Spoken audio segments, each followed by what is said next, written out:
Hello dear students. मैं Mahendra Lomrod, assistant professor government college Khinvsar Nagaur से आज आपको BA part third year economics paper first का टॉपिक लेकर आया हूँ। Theory of inflation and causes of inflation, अर्थात मुद्रास्फीति के सिद्धांत तथा मुद्रास्फीति के कारण। मुद्रास्फीति के सिद्धांत कौन कौन से हैं और मुद्रास्फीति के क्या कारण हैं, इसके बारे में अपन इस टॉपिक के अंतर्गत अध्ययन करेंगे। जैसे कि आप पढ़ चुके हैं कि मुद्रास्फीति अर्थात महंगाई। महंगाई का मतलब होता है कि सामान्य कीमत स्तर में होने वाली निरंतर वृद्धि को मुद्रास्फीति कहा जाता है। अब अपन बात करते हैं सबसे पहले मुद्रास्फीति के सिद्धांत। मुद्रास्फीति के दो सिद्धांत हैं, मांग प्रेरित मुद्रास्फीति और दूसरा है लागत धक्का मुद्रास्फीति सिद्धांत। यानी पहला है डिमांड पुल इन्फ्लेशन और दूसरा है कॉस्ट पुश इन्फ्लेशन। तो सबसे पहले अपन बात करते हैं मांग प्रेरित मुद्रास्फीति क्या है। मांग प्रेरित मुद्रास्फीति सिद्धांत है, ये अपना कीमत वृद्धि का सबसे पुराना सिद्धांत है। यानी मुद्रास्फीति का कीमत वृद्धि का सबसे पुराना सिद्धांत है वो मांग प्रेरित मुद्रास्फीति सिद्धांत है। इस सिद्धांत के अनुसार मुद्रास्फीति वह स्थिति है जिसमें वर्तमान कीमत स्तर पर कुल मांग कुल पूर्ति से अधिक हो जाती है। यानी अपने ऊपर जो नाम है मांग प्रेरित, यानी मांग के कारण होने वाली स्फीति को मांग प्रेरित मुद्रास्फीति कहते हैं। तो ये सिद्धांत बताता है कि जिसमें अपनी जो वर्तमान कीमत है उस पर कुल मांग है वो कुल पूर्ति से ज्यादा हो जाती है, इसके कारण कीमतों में वृद्धि हो जाती है, तो उसे कहते हैं मांग प्रेरित मुद्रास्फीति। और इसको अगर अपन पीटरसन नामक अर्थशास्त्री के शब्दों में देखें तो उन्होंने कहा कि मुद्रास्फीति का कारण वर्तमान कीमतों पर उपलब्ध वस्तुओं सेवाओं की पूर्ति की तुलना में मांग का अधिक होना है। यानी अभी जो बाजार में कीमत है उसकी तुलना में वस्तु और सेवाओं की पूर्ति कम है और मांग ज्यादा है, तो वो उसको बताता है मांग प्रेरित मुद्रास्फीति सिद्धांत। अब अपन बात करते हैं कि मांग प्रेरित मुद्रास्फीति का कारण क्या है। मांग प्रेरित मुद्रास्फीति कारण से संबंधित तीन सिद्धांत हैं और इन कारण से संबंधित तीन सिद्धांतों में सबसे पहला सिद्धांत है मुद्रा का परिणाम सिद्धांत। मुद्रा का परिणाम सिद्धांत ये बताता है कि पूर्ण रोजगार की स्थिति के पश्चात जब मुद्रा की मात्रा में वृद्धि की जाती है तो कीमत स्तर बढ़ने लगता है। यानी अपनी इस मुद्रा के परिणाम सिद्धांत में पढ़ा था कि मुद्रा की पूर्ति तथा कीमत स्तर में सीधा और अनुपातिक संबंध होता है। यानी मुद्रा की पूर्ति में जितनी वृद्धि होगी उतनी कीमतों में वृद्धि हो जाएगी, और ये सिद्धांत बताता है कि इसके कारण मुद्रा की पूर्ति में वृद्धि होने के कारण मुद्रा की मात्रा में वृद्धि होने के कारण ही कीमतों में वृद्धि होती है। दूसरा जो सिद्धांत है वो है केन्ज का सिद्धांत। केन्ज ने कहा कि मुद्रास्फीति वृद्धि होने का कारण ये है कि कुल मांग है वो कुल पूर्ति से अधिक हो जाती है जिससे कीमतें बढ़ती है। और तीसरा सिद्धांत है वो आधुनिक मुद्रा का आधुनिक सिद्धांत है। इस सिद्धांत का प्रतिपादन मिल्टन फ्रीडमैन ने किया था। इन्होंने कहा कि जो मांग प्रेरित मुद्रास्फीति का मुख्य कारण है वो मुद्रा की पूर्ति में आवश्यकता से अधिक वृद्धि का होना है। यानी जितनी अर्थव्यवस्था मुद्रा की मात्रा होनी चाहिए उससे ज्यादा अगर मुद्रा की मात्रा होगी तो मांग ज्यादा हो जाएगी और वस्तु सेवाओं की पूर्ति कम रह जाएगी तो कीमतों में वृद्धि होगी। इसी को उन्होंने मांग प्रेरित मुद्रास्फीति कहा है। तो मांग प्रेरित के संबंधित कारणों से संबंधित तीन सिद्धांत है, मुद्रा का परिणाम सिद्धांत, केन्ज के सिद्धांत और मुद्रा का आधुनिक सिद्धांत। अब अपन बात करते हैं लागत धक्का मुद्रास्फीति यानी कॉस्ट पुल इन्फ्लेशन के बारे में। तो इसमें अपन देखेंगे कि लागत धक्का मुद्रास्फीति का सिद्धांत मुद्रास्फीति का एक नवीन सिद्धांत है। वो सबसे पुराना सिद्धांत था, ये मुद्रास्फीति का एक नवीन सिद्धांत नया सिद्धांत है। और इस सिद्धांत के रूप में प्रतिपादन मुख्य रूप से 1960 के पश्चात अमेरिका और दूसरे विकसित देशों में पाई जाने वाली कुछ विशेष परिस्थितियों के फलस्वरूप हुआ। यानी वहां पे कुछ ऐसी स्थितियां देखने को मिली विकसित देशों में जिसके कारण इस सिद्धांत का हो कि वहां एक तो देखा कि कीमतों में वृद्धि हो रही है। ठीक है, कीमतों में वृद्धि तब होती है जब मांग में वृद्धि होती है, लेकिन यहाँ देखा कि कीमतों में वृद्धि हो रही है, दूसरी ओर मांग और उत्पादन दोनों में कमी हो रही है। जबकि सामान्य क्या होती है कि कीमतों में वृद्धि होने पर मांग और उत्पादन में रोजगार में वृद्धि होती है, लेकिन यहाँ दूसरी स्थिति देखने गई और इसी से ये लगाया गया कि मुद्रास्फीति का कारण सिर्फ और सिर्फ मांग नहीं है, लागत भी होती है। उत्पादन लागतों में वृद्धि होने के फलस्वरूप जो मुद्रास्फीति होती है उसे लागत धक्का मुद्रास्फीति कहा जाता है। इस स्थिति में क्या होता है, एक और कीमतें बढ़ती हैं, दूसरी ओर उत्पादन तथा रोजगार है वो कम होते हैं। यानी अगर कीमतें बढ़ रही है, दूसरे उत्पादन रोजगार घट रहे हैं, तो इसका मतलब है वो उस समय जो मुद्रास्फीति वो लागत धक्का मुद्रास्फीति है, यानी लागतों के कारण मुद्रास्फीति है। और ये प्रोफेसर ए एस कैंपना के अनुसार अपन देखें लागत प्रेरित स्फीति लागतों में होने वाली वृद्धि के फलस्वरूप उत्पन्न होती है। इस स्थिति में कुल मांग अपर्याप्त होती है, साधन बेरोजगार होते हैं तथा उत्पादन क्षमता आवश्यकता से अधिक होती है। यानी साधनों को पूरा रोजगार नहीं मिला हुआ है, कुल मांग भी कम है और फिर भी कीमतों में वृद्धि हो रही है, तो उसे अब एक तरीके से वो उसका कारण है लागतों के कारण, और इसका मतलब है वो लागत प्रेरित स्फीति है। अगर अपन देखें लागत धक्का मुद्रास्फीति के कारण क्या है, इसके कारण एक तो ये है कि मजदूरी प्रेरक मुद्रास्फीति, यानी मजदूरी प्रेरक मुद्रास्फीति का तात्पर्य है कि जब श्रम बाजार अपूर्ण होता है और श्रम संगठन शक्तिशाली होते हैं, श्रम यूनियन अपन कह सकते हैं, लेबर यूनियन शक्तिशाली हो, तो वो क्या होता है, श्रम की उत्पादकता में वृद्धि हुई नहीं है, लेकिन फिर भी वो कहते हैं मजदूर नियोक्ता को मजदूरी बढ़ो, नहीं तो काम नहीं करेंगे। तो बिना मजदूरी दर में वृद्धि मतलब का उत्पादकता में वृद्धि हुए मजदूरी दर में वृद्धि कराने में सफल हो जाते हैं, और मजदूरी दर बढ़ने के कारण क्या होती है, उत्पादन की लागत बढ़ जाती है, लागत बढ़ेगी तो कीमतें बढ़ेगी, कीमतें बढ़ेगी तो क्या होगा, मांग कम होगी, मांग कम होगी तो नियोक्ता कम व्यक्तियों को रोजगार लगाएगा, कम व्यक्तियों को रोजगार लगेगा मतलब बेरोजगारी बढ़ेगी, रोजगार का स्तर कम होगा। तो इस प्रकार की मुद्रास्फीति को मजदूरी प्रेरित मुद्रास्फीति कहा जाता है। दूसरा है लाभ प्रेरक मुद्रास्फीति।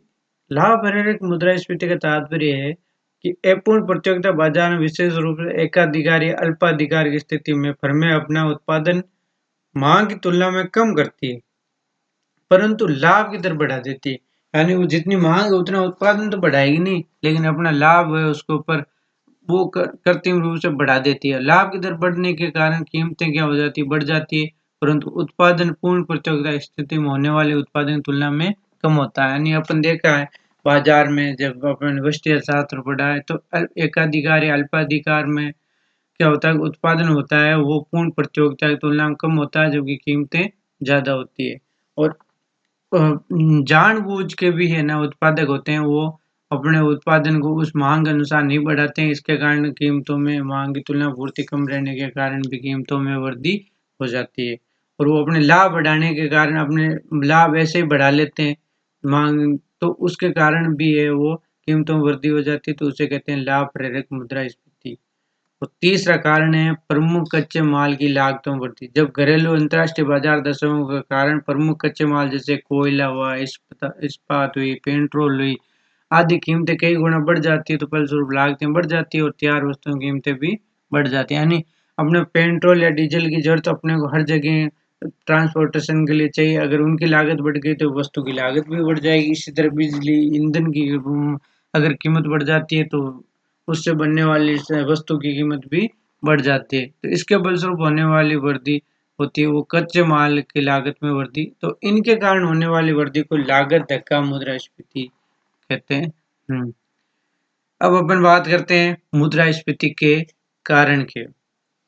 मुद्रास्फीति के कारण वैसे अपन देखा जाए तो मोटे रूप से दो भागों में बांट सकते हैं, एक मांग पक्ष के कारण और एक पूर्ति पक्ष के कारण। यानी अपन अपने सिद्धांत देखे हैं दो, कि एक तो मांग के कारण होता है, एक पूर्ति के कारण भी मुद्रास्फीति। यानी पूर्ति है उसमें इस तरह की लागतें बढ़ जाती है, पूर्ति पक्ष का मतलब है कि लागतें बढ़ने के कारण कीमतें बढ़ती हो जाती है, और मांग पक्ष के कारण है कि पूर्ति की तुलना में मांग अधिक बढ़ जाती है उसके।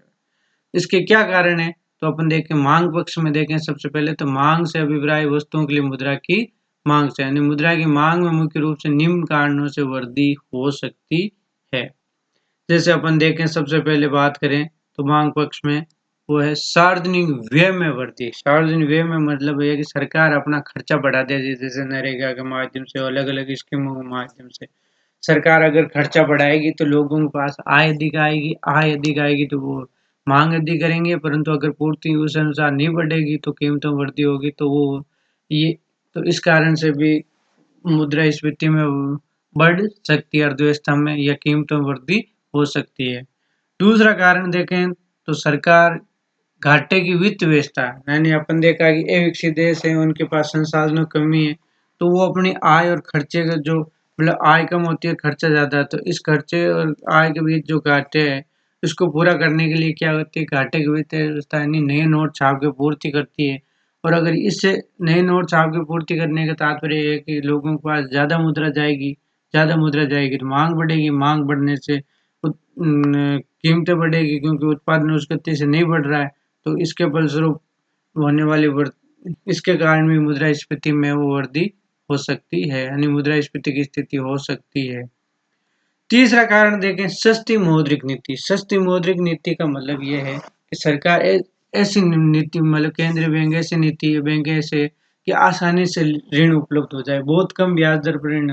जब कम ब्याज दर पर ऋण उपलब्ध होने लग जाए अपने को, तो इसका मतलब है कि अपन आसानी से ऋण और आसानी से ऋण उपलब्ध होने लग जाए तो लोग ज़्यादा मात्रा में ऋण लेके भी खर्चे ज़्यादा करेंगे। ज़्यादा खर्चे करने से भी मांग ज़्यादा हो जाएगी, पूर्ति कम रह जाएगी, तो कीमतों वृद्धि हो जाएगी, उससे भी अर्थव्यवस्था मुद्रास्फीति की स्थिति हो सकती है।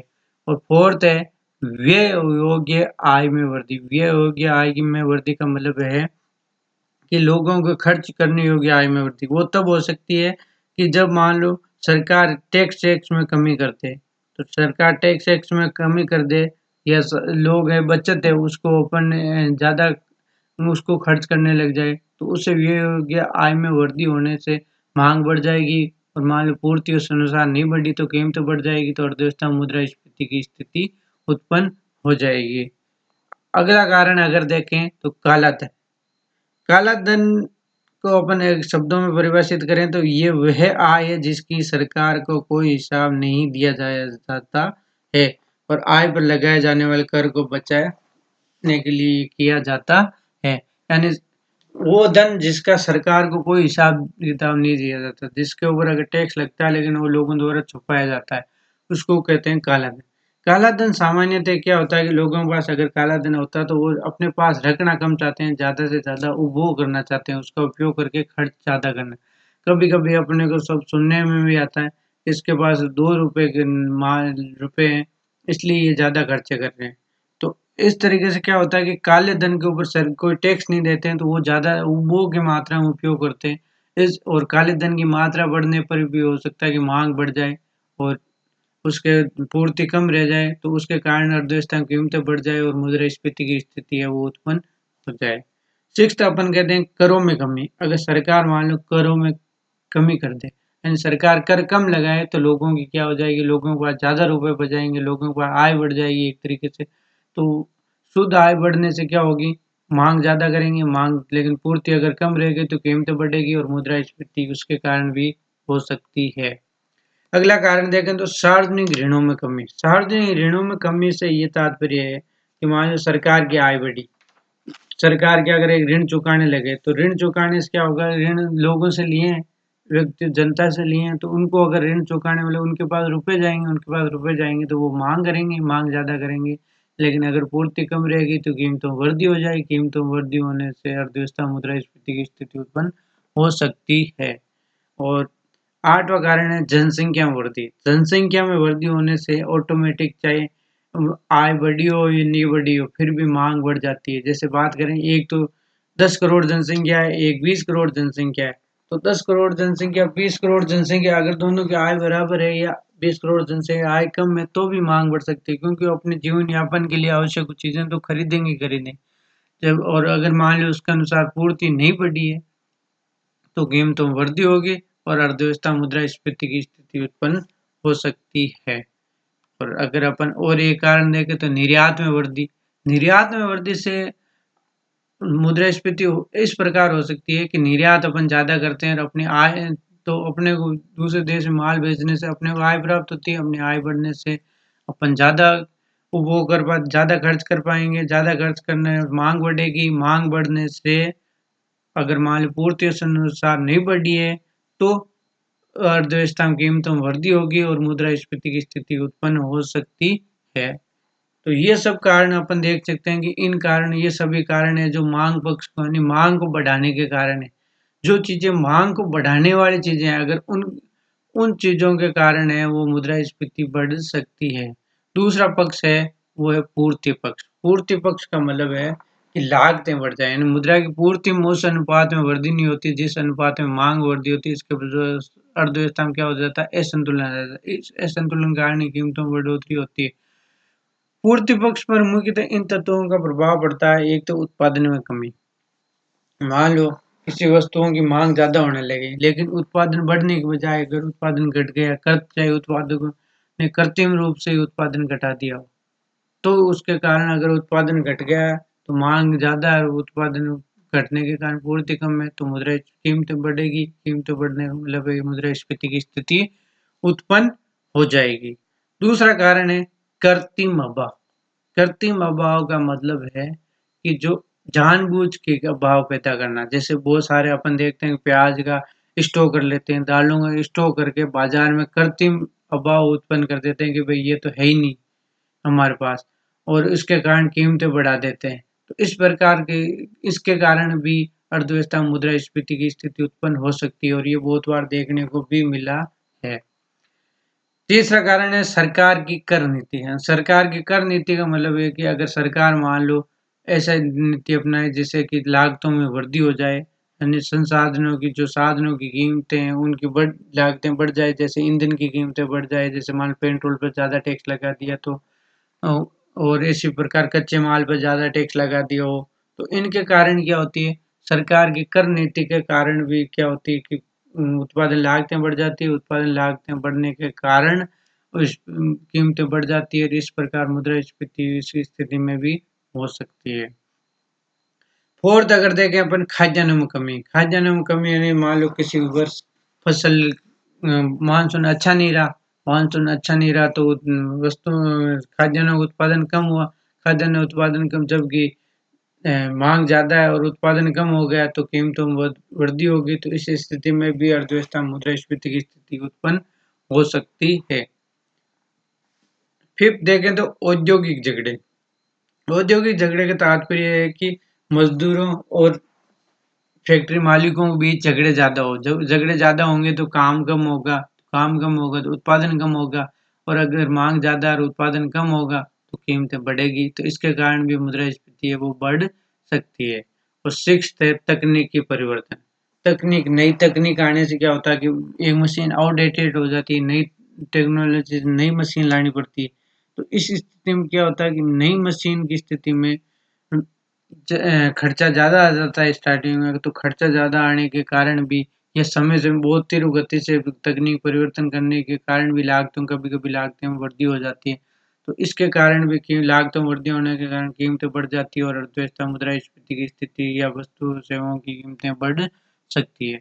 सातवां है कच्चे माल की कमी। कभी किसी वर्ष कच्चे माल का उत्पादन कम हुआ हो या किसी बाहर से कम मात्रा में आयात किया गया हो, तो इसके कारण भी क्या होगी कि कच्चा माल कम आया तो उत्पादन कम होगा। उत्पादन कम है इसका मतलब पूर्ति कम है और मांग ज़्यादा है तो कीमतों में वृद्धि हो सकती है और इस मुद्रास्फीति की स्थिति उत्पन्न हो सकती है। आठवां अपन देखें प्राकृतिक विपत्ति। प्राकृतिक विपत्तियों का मतलब है बाढ़ आ गई, तो बाढ़ आ गई तो क्या होगा कि उत्पादन कम हो जाएगा। जैसे अपन बात करें फसलें नष्ट हो जाएगी, ऐसे ओलावृष्टि हो जाए या अपन बाद सूखा पड़ जाए, तो इस तरीके से जो भूकंप आ जाए, तो इस तरीके से या तूफान आ जाए, तो इस प्रकार की जो अपनी प्राकृतिक चीजें, जैसे अभी कोरोना काल में कोरोना के कारण लॉकडाउन लगाया गया, इसके कारण उत्पादन नहीं हुआ तो इसके कारण भी वस्तुओं और सेवाओं का उत्पादन है वो कम हो गया। तो इसके कारण क्या मांग की तुलना में अगर उत्पादन कम रह जाता है तो इससे भी कीमतें बढ़ सकती है और अर्थव्यवस्था में मुद्रास्फीति की स्थिति है वो उत्पन्न हो सकती है।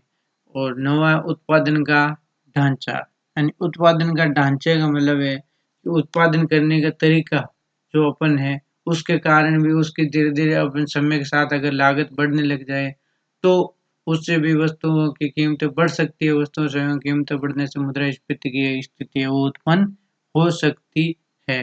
अगला देखें युद्ध। युद्ध के कारण भी किसी भी देश में है वो मुद्रास्फीति की स्थिति वो उत्पन्न हो सकती है। युद्ध के कारण इसलिए हो सकती है कि सरकार है वो सभी संसाधनों को ज़्यादातर संसाधनों को युद्ध की सामग्री बनाने की ओर मोड़ देती है, जिसके कारण उपभोक्ता की वस्तुओं का उत्पादन कम होने लग जाता है और उनकी जबकि उनकी मांग तो बनी हुई रहती है, तो उत्पादन कम होने से उनकी कीमतें बढ़ जाती है। तो इसके कारण भी मुद्रास्फीति की स्थिति उत्पन्न हो सकती है। अगला है अंतर्राष्ट्रीय कारण। अंतर्राष्ट्रीय कारण कि आज वैश्वीकरण के कारण सभी देश एक दूसरे से जुड़े हुए हैं। यानी एक देश में तेजी आती है तो सभी देशों में तेजी, एक देश में मंदी आती है तो सभी देशों में मंदी आने के आसार रहते हैं। तो इसी प्रकार मुद्रास्फीति का भी यही कारण है कि किसी देश में मान लो जैसे पेट्रोल उत्पादक देशों में वहाँ पे तेल में कटौती कर दी तो वहाँ कीमतों में वृद्धि होने से अपने देश में भी पेट्रोल की कीमतें बढ़ सकती है, या वहाँ पे उत्पादन ज़्यादा हो जाए तो कीमतें कम हो सकती है। तो इसके कारण भी मुद्रास्फीति में वो परिवर्तन हो जाता है। अंतर्राष्ट्रीय कारण ऐसा भी कह सकते हैं कि किसी देश में जो अपन बाहर से आयात करते हैं उन वस्तुओं का उत्पादन घट जाए तो मुद्रा कीमतें बढ़ सकती है। दूसरा ये भी है कि अपन जिस वस्तु का निर्यात करते हैं उन वस्तुओं की अगर मान लो बाहर मांग ज़्यादा हो जाए तो ज़्यादा अपन निर्यात करते हैं तो पूर्ति अपने देश में कम रह जाए तो भी मांग की तुलना में पूर्ति कम रहने के कारण भी कीमतें बढ़ने के कारण मुद्रास्फीति की स्थिति है वो उत्पन्न हो सकती है। और अगला सरकार की औद्योगिक नीति, यानी सरकार किन वस्तुओं का उत्पादन ज़्यादा करना चाहती है। तो सरकार अगर मान लो जिन वस्तुओं की मांग ज़्यादा अगर उनकी बजाय दूसरी वस्तुओं का ज़्यादा उत्पादन करना चाहती है तो इसके कारण भी कीमतों में वृद्धि हो सकती है। और अगला लास्ट है उत्पादन में गतिरोध, यानी उत्पादन बढ़ाने में बहुत सारी समस्याओं का सामना करना पड़ता है अगर सरकार को मान लो वो संसाधन उपलब्ध नहीं हो या कुछ ऐसी कंडीशन लगा दी गई हो तो उसके कारण अगर उत्पादन में गतिरोध उत्पादन नहीं बढ़ा पा रहे हो तो मुद्रास्फीति की के कारण मांग की तुलना में पूर्ति कम रह जाती है और कीमतें बढ़ जाती है जिससे मुद्रास्फीति की स्थिति उत्पन्न हो सकती है। इस प्रकार अपने यहाँ पे देखा है कि पूर्ति पक्ष के कारण भी मुद्रास्फीति बढ़ सकती है और मांग पक्ष के कारण भी मुद्रास्फीति बढ़ सकती है।